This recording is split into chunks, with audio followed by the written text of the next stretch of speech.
स्वागत है आप सभी स्टूडेंट का राकेश मेहरा जी के क्लासेस के यूट्यूब चैनल पर। आज मैं वापस फिर उसी समस्या पर आपसे एक तरफा बात करने आया हूं, आरएस मेंस पोस्टपोन्ड के संबंध में।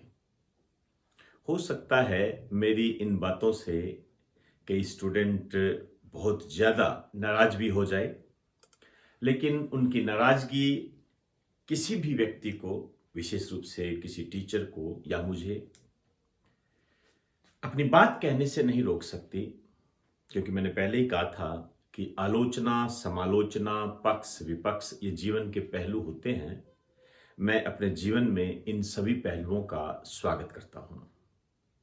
आरएस मेंस पोस्टपोन्ड के संबंध में आप देख रहे हो कि राजस्थान विश्वविद्यालय में जो स्टूडेंट है वो गंभीर रूप से बीमार भी हो चुके हैं, उन्हें एसएमएस में भर्ती भी कराया गया है। वास्तव में ये हमें सोचने को मजबूर करता है कि आखिर सरकार ऐसा क्या करना चाहती है, उद्देश्य क्या है सरकार का।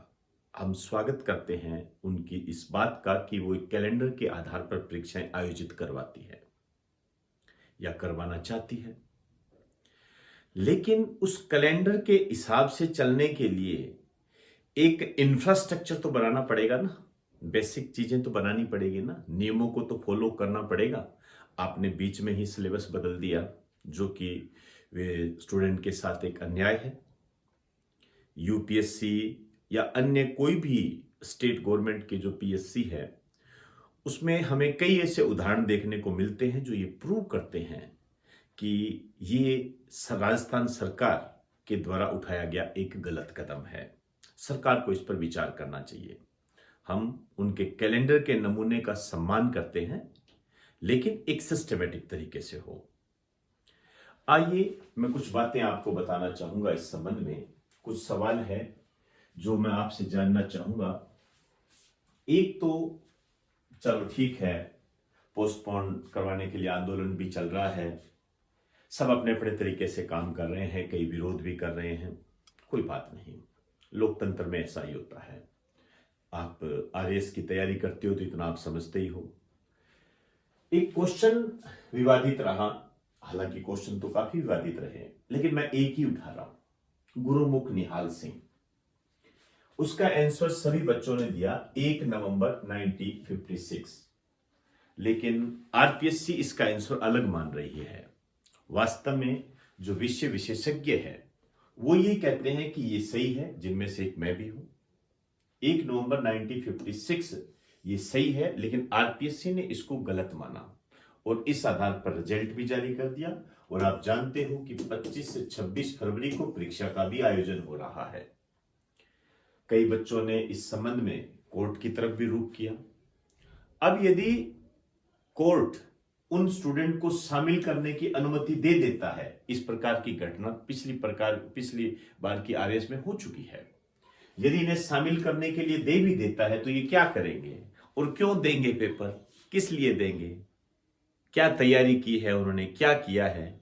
और एक सवाल और, हमें यह भी बता दिया जाए कि कल को यदि हम स्टूडेंट को पढ़ाएं, बताएं, तो क्या मुझे यह बताना पड़ेगा क्या कि यदि ये गुरुमुख निहाल सिंह वाला क्वेश्चन आए, यदि आरपीएससी पूछे तो ये जवाब दे देना, और यदि अन्य कोई एग्जाम में आए, कोई अन्य संस्था या आयोग या बोर्ड कोई क्वेश्चन पूछे तो ये आंसर दे देना। क्या इसके दो आंसर माने जाए? ऐसा क्यों, किस लिए? और कई स्टूडेंट हैं जो इस कांड से भी विरोध करते हैं, हालांकि काफी अच्छी भाषा का इस्तेमाल करते हैं। वो कमेंट बॉक्स में आपने देखा भी होगा, नई वैकेंसी के चक्कर में कई स्टूडेंट इस पोस्टपोन का विरोध कर रहे हैं। रुक जाइए, नई वैकेंसी भी आएगी, पेपर भी आएगा, उसमें ये गुरुमुख निहाल सिंह टाइप के क्वेश्चन भी आएंगे, तब आपसे सवाल जवाब किया जाएगा। तब हो सकता है हम आपसे सवाल जवाब ना करें, लेकिन आप खुद सवाल जवाब करोगे। तब आपको पता लगेगा कि आज जो ये अनशन पर बैठे हुए स्टूडेंट है, ये सही थे या गलत थे। तो दोस्तों, सरकार ने ये तो घोषणा कर दी है कि 25 और 26 फरवरी को ही आरएस मेंस आयोजित होगा। देखते हैं आगे की क्या स्थितियां रहती है। अभी फिलहाल स्टूडेंट काफी प्रयास कर रहे हैं। मैं यही कहना चाहूंगा कि सरकार एक उदारवादी रवैया इनके प्रति अपनाए। इन्हीं शब्दों के साथ आप लोगों से इजाजत चाहूंगा। आप सभी को बेस्ट ऑफ लक। आप सभी के उज्जवल भविष्य की मैं राकेश मेहरा कामना करता हूं। नमस्कार।